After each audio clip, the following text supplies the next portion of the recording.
Good morning, ladies and gentlemen. In today's video, I'm going to be discussing last night's games between the Milwaukee Bucks and the Miami Heat, as well as between the Phoenix Suns and the New Orleans Pelicans. However, before I get too far into it, I want to remind you all to leave a like and subscribe. I've been appreciating all the support that I've been receiving lately, and I hope to see that continue. Without further ado, let's talk about the games. And I want to start this off by giving a round of applause for the Milwaukee Bucks. This was the bounce back that they needed after that difficult loss to the Knicks on Sunday night. They were going against a team that eliminated them in last year's playoffs, so obviously this one meant a bit more than just a regular Tuesday night game would. And I get it, the Heat didn't have Jimmy Butler, but the Bucks came out, were playing at a very high level from the opening tip, and it really just showed how good this team can be when they're firing on all cylinders. They obviously set the NBA record by knocking down 29 three-point shots, which was just very fun to see. It just felt like every time they were hoisting up a look from long range, it was going down.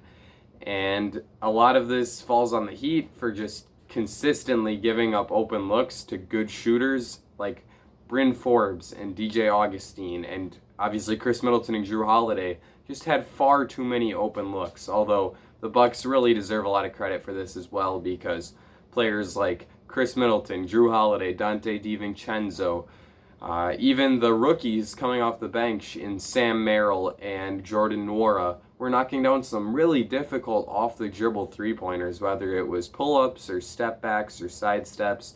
A lot of these shots had a high degree of difficulty, and it just felt like the Bucks could not miss tonight. So obviously, as a fan of the Bucks, I got my Dante jersey on right here. That was quite exciting for me to see. When we traded for Jrue Holiday, I was so pumped. I barely slept that night, and this is what I was hoping we'd be getting when we traded for Jrue. Someone that's going to be active defensively, take on the most difficult perimeter matchup on the opposing team. And obviously Tyler Hero still had quite a good game, but I don't really think that was by any fault of Jrue's. Jrue finished with 24 points, 3 rebounds, 7 assists. He also added 3 steals, shot 9 of 15 from the field and 6 of 10 from 3. Like I said before, a lot of those threes were pretty difficult shots where he was shooting off the dribble. I think he knocked down a step back or two, and I can think of at least one of them where it was a pull-up 3 off of a screen. So with that in combination with his terrific reads in the pick and roll as well as in transition, this is just a great night from Jrue Holiday. And if he's playing at this ridiculously high level that we saw tonight, it just adds another wrinkle to what was already a really devastating Bucks attack on the offensive end of the floor. Chris Middleton continued with his barrage of long-distance shooting as well as a meticulous mid-range game. He finished tonight with 25 points, 4 assists, and 5 rebounds on 10 for 13 shooting, 4 for 5 from 3. Ridiculous efficiency numbers for someone scoring at the high volume that Chris Middleton is. And really, he's been on this rampage of efficient scoring for well over a year now. It's ridiculous to me how underrated this guy is. There are people that don't think of Middleton as a top 40 player in the NBA. And the offensive versatility he has as a scorer, whether it's pull-up jumpers from behind the line, whether it's isolation face-up, jab step type looks where he just rises up over a defender, whether it's taking advantage of mismatches in the post where he has a lethal turnaround game. Chris Middleton just can do it all, and I just don't understand how people don't think of him as being a tier above where many people do. He is a legit top 25 player in the NBA, and he has come out this season on a mission and proven that he is one of the better scorers from the wing position in the league. Dante DiVincenzo also had a terrific game, finishing with 17 points on 6 for 8 shooting. He also just missed 1 3 as he was 5 for 6 from long range.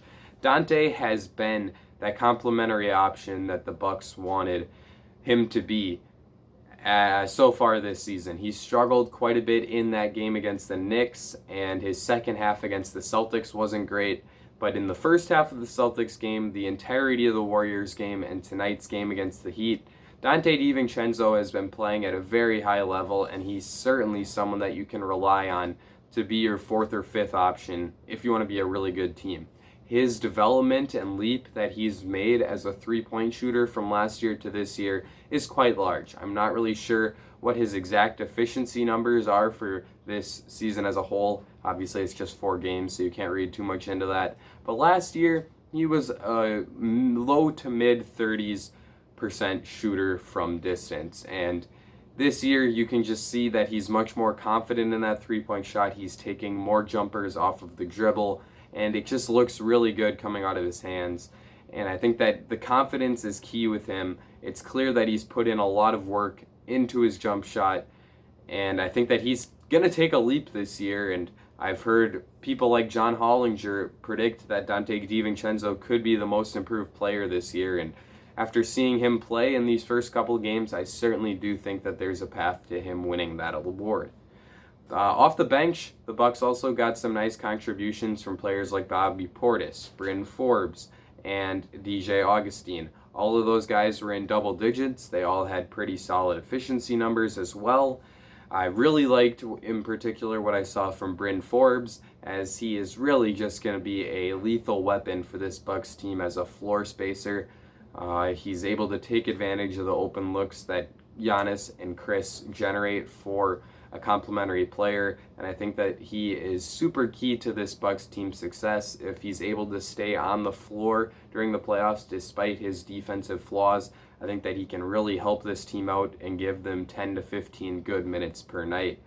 Augustine and Portis were quite good as well. Portis' stats were padded quite a bit because he had the privilege of playing junk time, garbage time, but he obviously gave the Bucks some really good minutes. Augustine was a terrific pick and roll initiator, and he knocked down his open three-pointers as well. So I thought that this was a nice night from those guys off the bench. The rookies, Sam Merrill and Jordan Nwora, also had good nights. Nwora was a little bit inconsistent as he hit his first 2 3-pointers, but went on to miss his next 5 shots to finish out the night. I think he also got blocked on 2 dunk attempts, which wasn't too pretty. But it's good to see him, as well as Sam, who knocked down his only 3-point attempt of the night, really just not being timid, not being afraid, and taking open looks when they are there for them. And I think that those 2 guys are perhaps not going to be contributors to this team this year, but they were 2 of the more NBA-ready players available in the second round of last year's draft. And because of their high shooting capabilities, especially with the quick releases that they have, it allows them to get off jumpers in various different situations, whether it's off catch and shoots, off the dribble, off of movement. They're going to be able to get shots up, and I think that that is very important around Giannis, as he thrives when there's good floor spacing. So I think that those 2 guys were terrific second-round picks for the Bucks, and guys who may be able to take the Dante DiVincenzo route and not play much as rookies, but really enter into the rotation during their second seasons in the league. On the Heat side of things, it was mostly ugly. Their offense really struggled as the Bucks' aggressive defense was able to attack them and forced 21 turnovers throughout the game. We also saw Bam Adebayo really struggle. He both had the turnover bug, and he really was not doing much scoring the ball, and when that happens, it really takes away from how effective Bam can be, because players just don't help off of their men all that often, and he's forced to just go one-on-one, and he wasn't really able to do that tonight.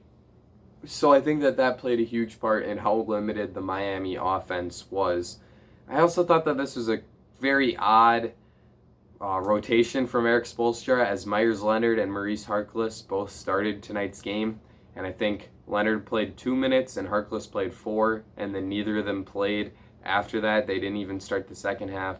So I'm not really sure what was going on there. They got big minutes out of KZ Okpala, as well as Chris Silva. Obviously, that was more in garbage time with Silva, but Okpala and the rookie Precious Achiuwa both got big minutes throughout the game. I was impressed with what I saw from Achua. It seems like his feel for the game is really going to translate over at a high level. He looked quite good offensively as he finished a few shots at the low post, as well as knocking down a mid-range shot from like the elbow area. So I was very intrigued by what I saw from him. I also thought that he did a nice job when he was matched up on Giannis defensively.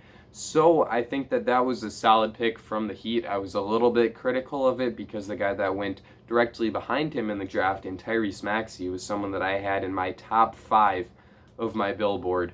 But Achua looks like someone who's going to be a valuable role player to this Heat team and someone that can help them out right away. Speaking of players who were impactful in their rookie seasons, Tyler Hero was really the only other bright spot for the Heat tonight. Hero finished with 23 points and 7 assists, I believe. I just wrote down 23 and 7. I didn't write down if it was assists or rebounds. But he finished with 23 points, looked really good as a pick and roll initiator. He was knocking down jumpers of all kinds off of those screens. And he looked really good as a pull-up shooter. And it allowed him to be pretty efficient, going 9 for 16 from the field, 2 for 3 from 3. And 3 for 8 from 3, not 2 for 3. And I think that Hero was pretty good, especially compared to the rest of his Heat teammates. Of course, he was exploited defensively. He really struggled to stick with Drew Holiday or Chris Middleton when he was matched up against those guys. And even Dante DiVincenzo was able to take advantage of a bit of his lack of defensive strengths as Dante knocked down a few threes in his face, I believe. But on the offensive end, he looked really good as a scorer. And I think that if you're a Heat fan looking for some positive takeaways from tonight's game, that certainly could be one. In the nightcap, or I guess they were both night games, but the later of the two, we saw the Suns absolutely destroy the Pelicans in a similar way to how the Bucks beat the Heat in what ended up being a 111-86 game that really wasn't as close as the final score would indicate. Jay Crowder and Mikal Bridges and Cam Johnson were the difference makers tonight for the Suns. When you look at this team's roster, obviously the two best players on the team are Chris Paul and Devin Booker. And while those guys did do some good things tonight, Paul finished with 9 assists and Booker had 2 steals. In the scoring department, they were really limited. I don't think that either scored in double digits and neither really took double-digit shot attempts. But that slack was picked up by Crowder, by Bridges, by Johnson. Crowder finished with 21 points on 6 for 11, shooting 5 for 8 from 3. Bridges had 13 points on 4 for 7. Johnson had 18 on 6 for 13, 4 for 10 from 3. And I think that when those wing players are playing at a really high level for the Suns, it just makes them that much better and that much more dangerous. Obviously, they have a very high floor because of their high-level backcourt. But when the front court guys, when those wings are playing just as well as the backcourt is, that makes this team quite dangerous. And when they're firing on all cylinders like they were today, when you have Mikal Bridges taking pull-up jumpers confidently, having terrific backdoor cuts and finishing in the face of Brandon Ingram like he did tonight, as well as knocking down his catch-and-shoot three-point attempts, or I guess he only hit 1 3 tonight, but he's been consistently scoring the ball better than we've seen from him in the past. When Jay Crowder is just shooting the lights out, I mean, 6 for 11, 5 for 8 surprised me because it felt like every shot Jay took, regardless of how difficult it was, it went down tonight. There were a couple just like end of the shot clock, off the dribble, hand in his face, just chuck it up there looks from Jay, and he just couldn't miss. And that makes this team that much better. Also, when you're talking about these guys, you can't underrate how impactful they are defensively. Mikal Bridges really limited what Brandon Ingram was able to do.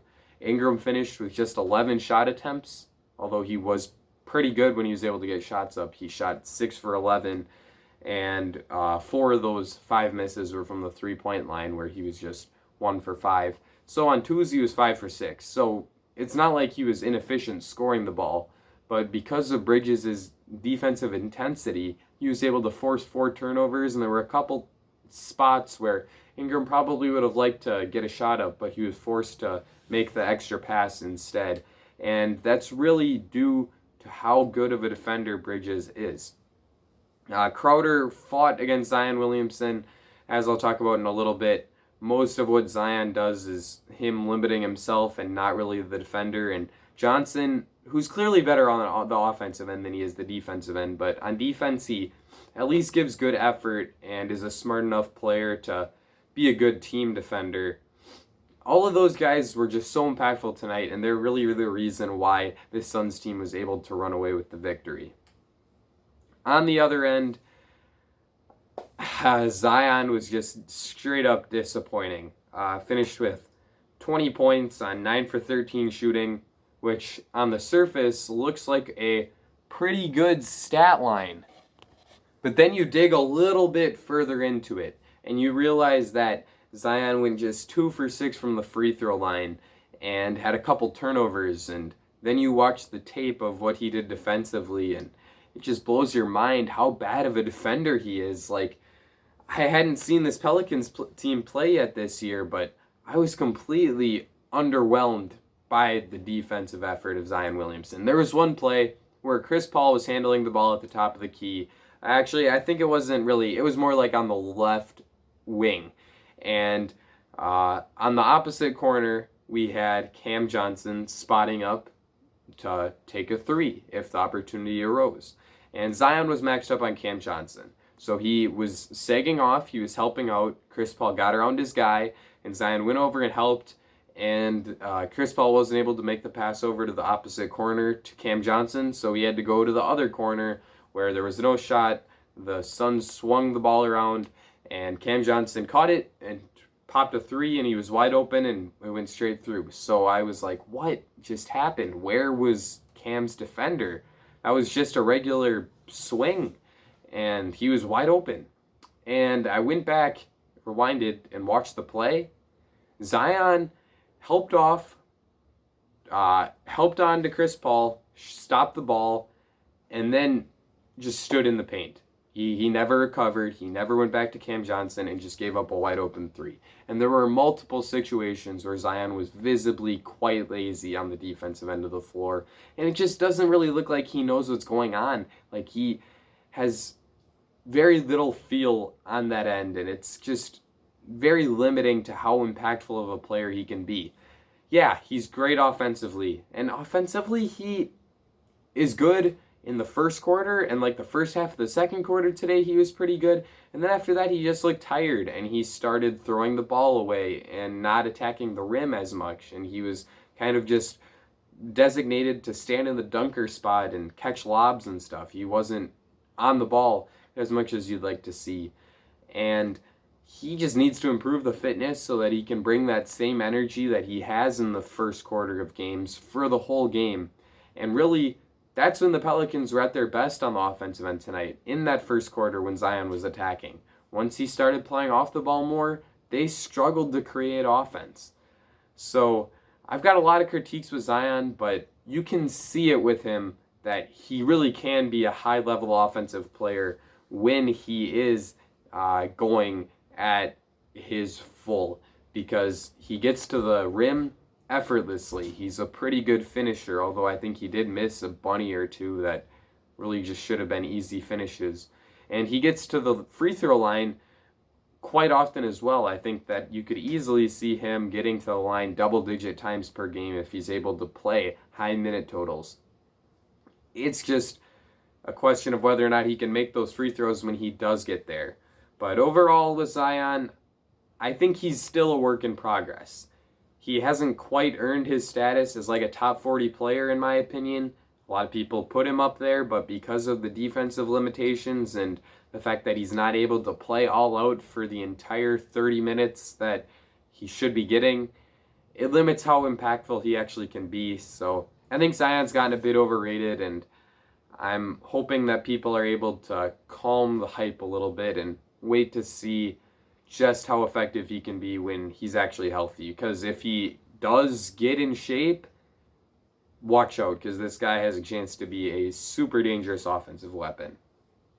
I guess one positive takeaway for the Pelicans in tonight's game would be Nickeil Alexander-Walker. I thought that Noah looked pretty good, finished with 11 points on 4 for 10 shooting, 3 for 3 from the line, but where he looked better to me was in the playmaking department. He threw a really nice lob pass to Zion, and he made a couple other really nice reads out of the pick and roll. And he also looked pretty good defensively, taking on some difficult matchups in Chris Paul and Devin Booker when he needed to. So with Noah, really you just want to see the feel for the game improve. You want to see him shoot the ball at a higher efficiency level, but I can still see why this guy went in the lottery, or at least right after the lottery in the 2019 NBA draft. And I still have some hope for him ironing out into like a low-level starter or high-level sixth man at either of the two guard positions. Let me know what you think in the comments section down below. These were two really good wins for the Bucks and Suns, and these are two teams that I really think are going to compete in the playoffs. I don't know if I said this already, but tonight I really think that the Suns proved to me that they are a team that can win a playoff series. So I have a lot of positive takeaways from those two teams, a lot of negative takeaways for the Heat and Pelicans, who really did not look good at all. The Heat have a chance to exact some revenge on the Bucks tomorrow night. Hopefully Jimmy Butler is good to go for that one. But we'll see what happens with those two teams. And yeah, like I said before, let me know what you think in the comments. And I think that that's going to be it for me. Ladies and gentlemen, I'll see you all again very soon.